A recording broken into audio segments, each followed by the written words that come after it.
Maimonides, the Rambam.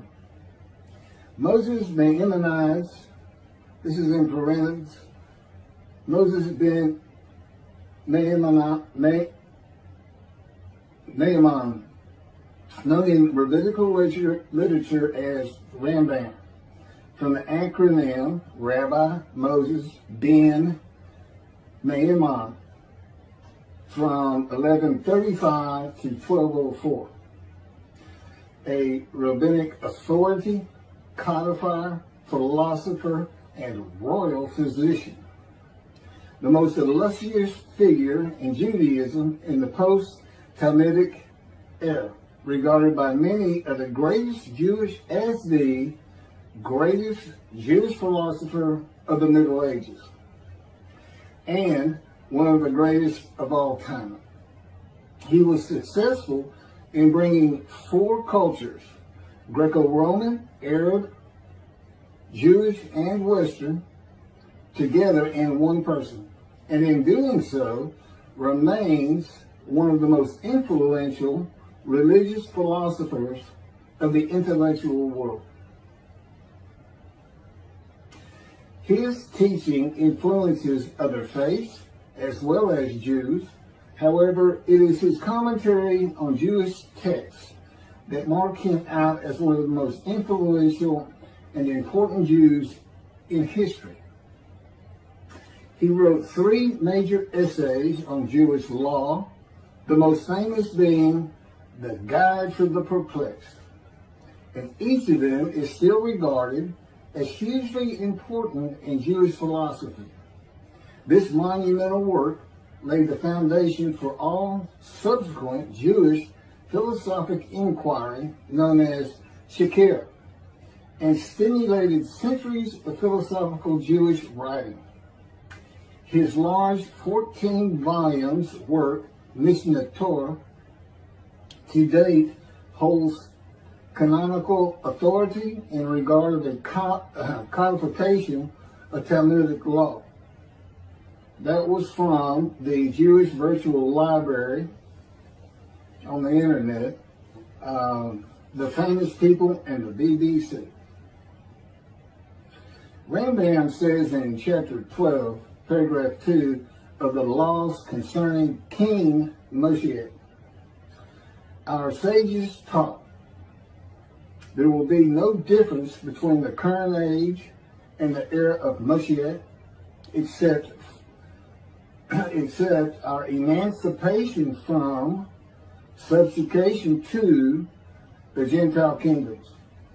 The simple meaning of the words of the prophets appears to imply that the war of Gog and Magog will take place at the beginning of the Messianic Age.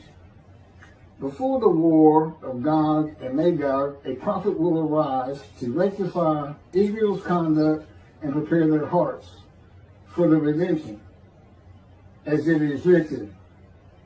Before I go any further, there will be no war of Gog and Magog. Period. I am Moshiach. This is the the era of Moshiach. And in addition, I'm not here to rectify Israel's conduct. And I would like to think I'm preparing their hearts for the redemption, because it is here.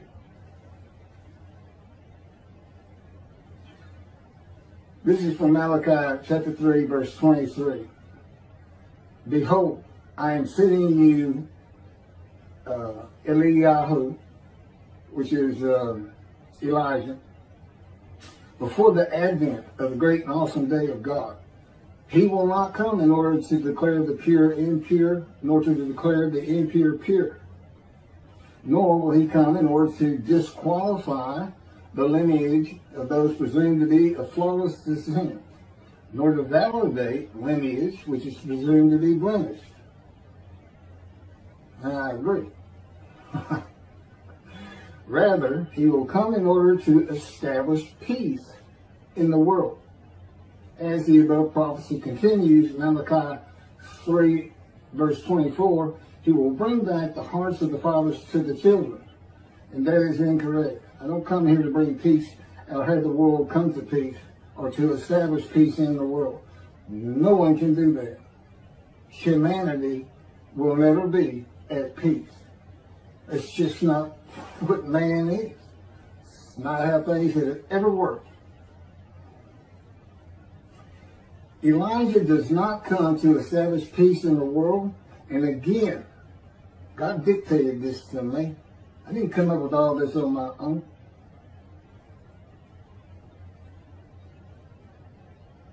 From the book Isaiah 53, In the Day of the Lord.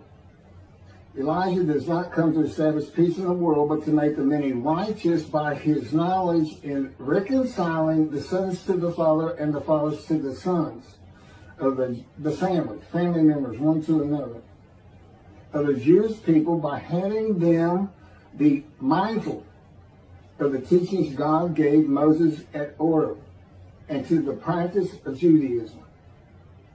Okay, be mindful. That's an amendment to the first, the covenant between God and the Israelites given by Moses. It's just an amendment because they had to have strict compliance with 100% of the Israelites agreeing to it, that they would all abide by it.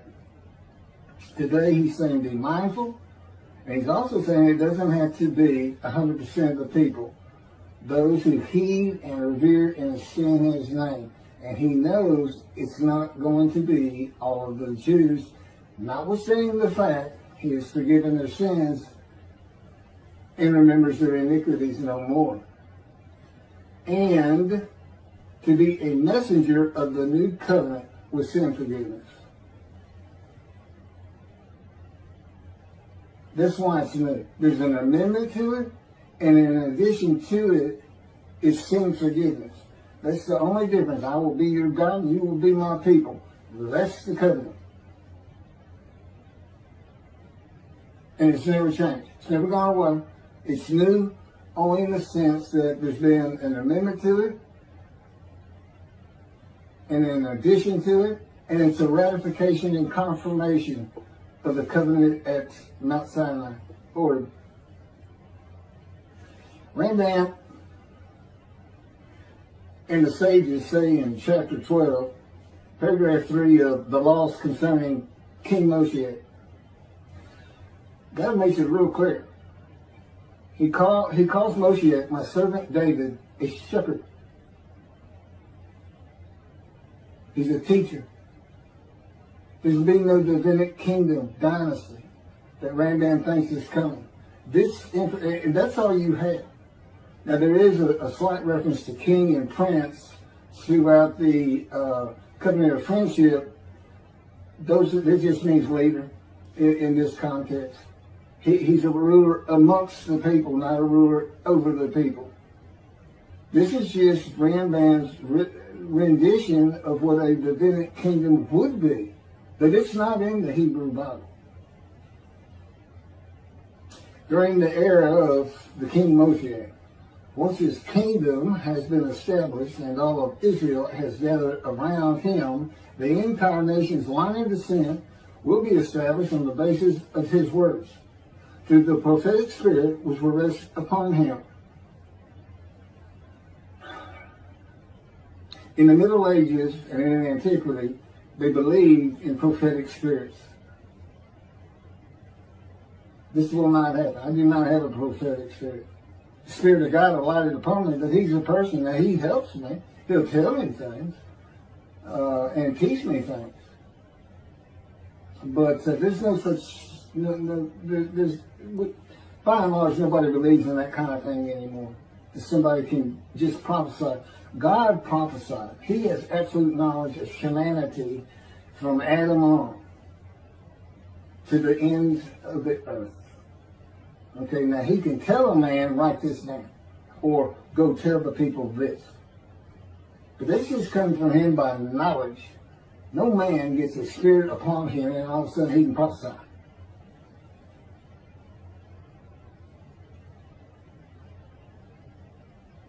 So no, the entire nation's line of descent is not going to be established by anybody, including not myself, and I am Moshiach, or God himself. So that's just not going to happen. As it is written, he shall sit as a refiner and purifier. He will purify the lineage of the Levites first, stating that this one is a priest of defined lineage, and this one is a Levite, a divine lineage. Rambam basis for this belief is a verse in the book of Ezra, chapter 2, verse 63. The governor said to them, they shall not eat of the most holy things until a priest arises who will wear the Urim and the Thummim. From this verse, one can infer that the genealogy of those presumed to be of unquestioned priestly and Levitical lineage will be traced by means of the prophetic spirit, and those found to be of such lineage will be made known. He will define the lineage of the Israelites according to their tribe alone, i.e., he will make known each person's tribal origin, stating that this one is from this tribe and this is from another tribe. It's not going to happen. And he's talking about Moshiach being the purifier.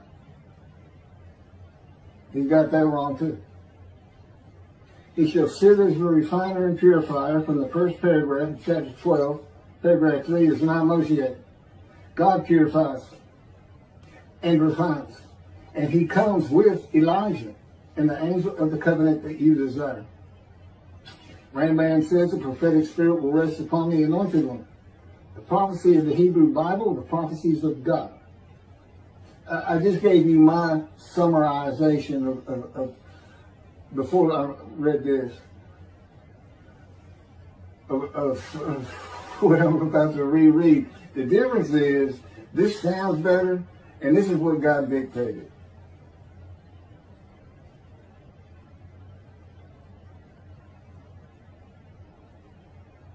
The prophecy of the Hebrew Bible, the prophecies of God.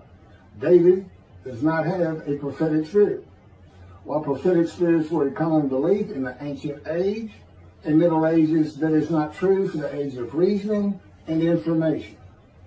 Isaiah chapter 11 verse 2 defines the attributes of the spirit that alights upon the anointed one as a spirit of wisdom and insight, a spirit of counsel and valor, a spirit of devotion and reverence for the Lord.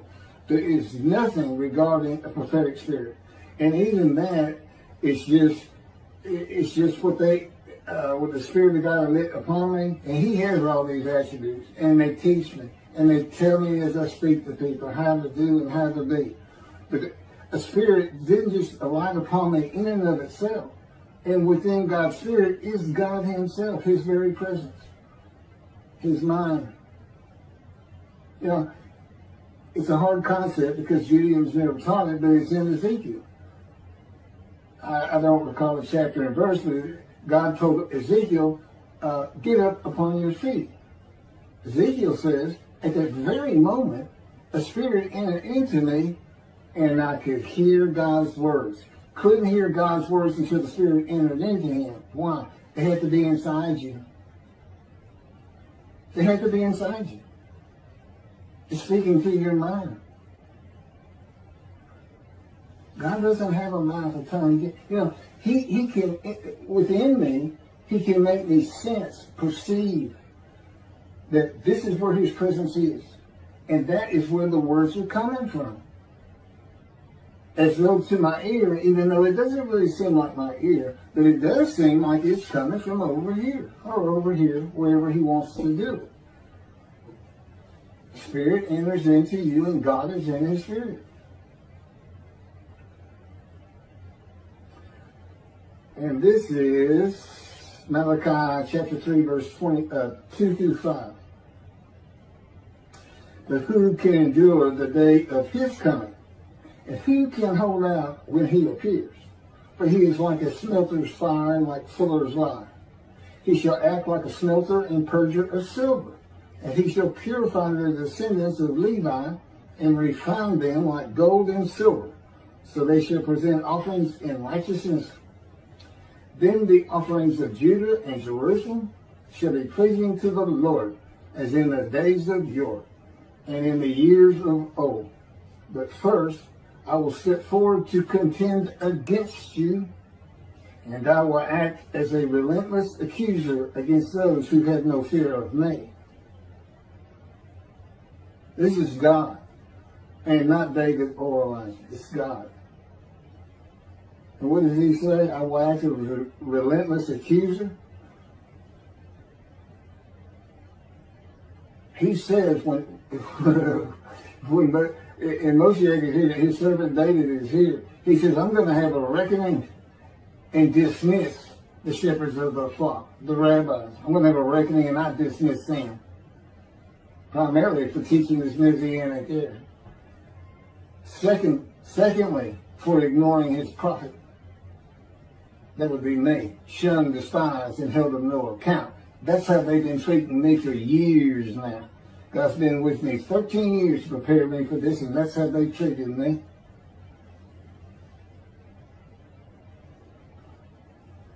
In Hebrew writing, it is common to express the same idea twice. Okay, God's telling me to move on. I don't need to hear that. It just had to do with smelting and this and that. In Malachi 1 and 2, the priesthood has been defiled. They offered polluted offerings. They had turned from God, refused to listen to him, and they profaned God's covenant. They disregard God's ways. This is in quotes from Ezekiel.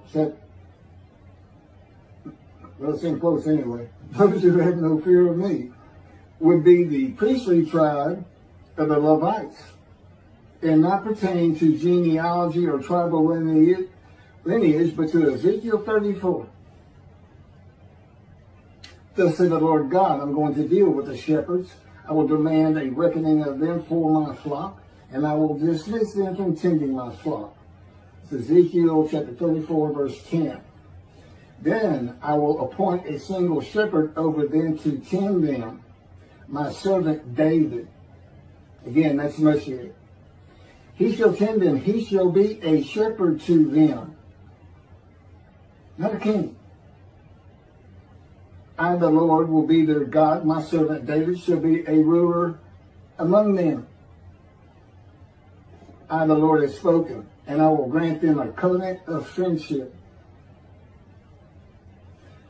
Malachi chapter 3, verse 3 says that he shall purify the descendants of Levi and refine them like gold or silver, so that they shall present offerings in righteousness. This would be those rabbis who accept the words of the prophets of God as interpreted in this day of reasoning and information, and not as interpreted in the ancient age and middle age. You want to be purified. If you want to get out from under the dismissal, you're going to have to learn everything God dictated to me in Isaiah 53 in the day of the Lord, and the second book, the life of God's righteous servant of Isaiah 53, which is my life.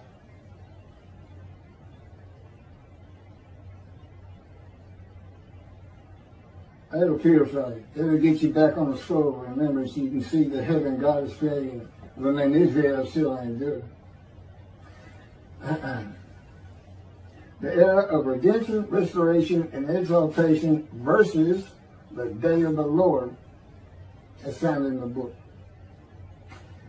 Rambam and the sages interpreted it as a prophecy that Moshiach, with a prophetic spirit, will determine the lineage of the priests and Levites from a verse in the book of Israel. I've covered this. Anyway, the government said to them, they shall not eat of the most holy things until a priest arise who will wear the Urim and Thummim. This has nothing to do with genealogy of Levites today, or purification and refining, or a prophetic spirit on Moshiach. This is not a prophecy of a high priest arising. And it is not Moshiach, but an answer to those that could not prove they were Levites. when the verse is put into its proper context. This is Ezra, chapter 2, verses 61 through 63. Of the sons of the priests, the sons of Habiah, the sons of Hakuz, the sons of Barzillai, who had married a daughter of Barzillai and had taken his name. These searched for their genealogical records, but they could not be found. So they were disqualified for the priesthood. The Teshachta ordered them not to eat of the most holy things until a priest with Urim and Thummim should appear. It was just a specific instance. In the Hebrew Bible, the Urim and Thummim are elements of the breastplate worn by the high priest attached to the ephod. They are connected with divination in general and kleromancy in particular, a belief in antiquity and the Middle Ages rarely believed in today. Two objects used by the high priest to answer a question or reveal the will of God. The ephod was made of fine linen and consisted of two pieces which hung from the neck and covered both the back and front, above the tunic and outer garment. Kleromancy is a form of sortition, a casting of lots. A casting of lots in which an outcome is determined by means that normally would be considered random, such as the rolling of dice, that are sometimes believed to reveal the will of God. Casting of lots, the will of God.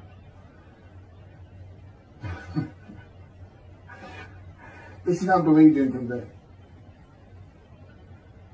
Ezra is not a book of the prophets. Teshachta was not a prophet and did not speak the words of God. Few people believe in divination and kleromancy today, matters and things of the Hebrew Bible written for an era gone by. In summation, as great as this man was, and we're talking about the year 1200 or so when he died, born in the 1100s, he was an incredible man, there's no doubt about it.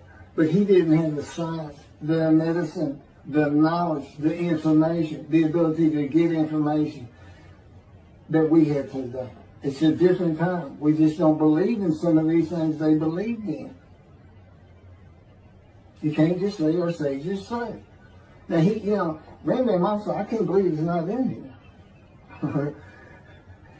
He said Moshiach is going to perfect the world, and the entire world is going to speak Hebrew.